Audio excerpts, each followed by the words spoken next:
President, you said, I don't think the science knows. Over your 4 years, you have pulled the U.S. out of the Paris Climate Accord. You have rolled back a number of Obama environmental records. What do you believe about the science of climate change, and what will you do in the next 4 years to confront it?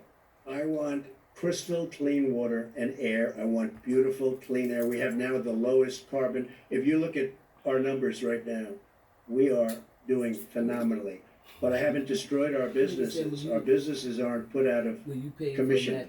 If you look at the Paris Accord, it was a disaster from our standpoint. And people are actually very happy about what's going on because our businesses are doing well. As far as the fires are concerned, you need forest management in addition to everything else.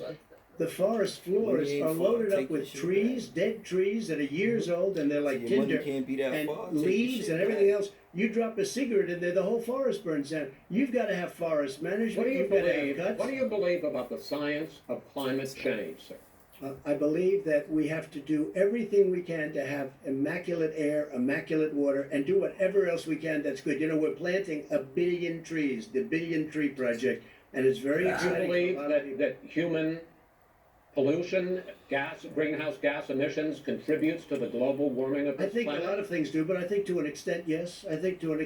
But I also think we have to do better management of our forests. Every year, I get the call, California's burning. Right. If that was cleaned, if you had forest management, good forest management, you wouldn't be getting those calls. You know, in Europe, they have forest cities. They're called forest cities. They maintain their forests. They manage their forests. I was with the head of a major country. It's a forest city. He said, sir, we have trees that are far more, they ignite much easier than California. There shouldn't be that problem. I spoke with the governor about it. I'm getting along very well with the governor. But I said, you know, at some point, you can't every year have hundreds of thousands of acres of land just burned to the ground. That's burning down because of a lack of management. But, sir, if you believe in the science of climate change, why have you rolled back the Obama Clean Power Plan, which limited carbon emissions in power plants? Why have you relaxed? Because it was driving energy prices through the sky. Why have you relaxed fuel economy standards that are going to create more pollution from cars Well, and not trucks? really, because what's happening is the car is much less expensive and it's a much safer car, and you're talking about a tiny difference. And then what would happen, because of the cost of the car, you would have at least double and triple the number of cars purchased. We have the old slugs out there that are 10, 12 years old. If you did that, the car would be safer. It would be much cheaper by $3,500. California, they simply No, but you would take a lot of wrong. cars off the market because people would be able to afford a car. Now, and by the way, we're going to see how that turns out. But a lot of people agree with me. Many people. The car has gotten so expensive because they have computers all over the place for an extra little bit of gasoline. And I'm okay with electric cars too. I think I'm all for electric cars. I've given big incentives for electric cars. But what they've done in California is just crazy.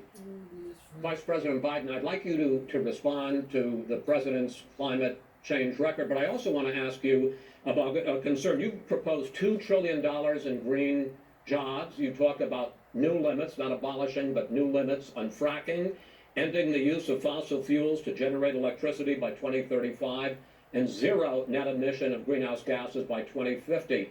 The president says a lot of these things would tank the economy and cost millions of jobs. He's absolutely wrong, number one. Number two, if in fact, during our administration, the Recovery Act, I was in charge, able to bring down the cost of renewable energy to cheaper than or as cheap as coal and gas and oil.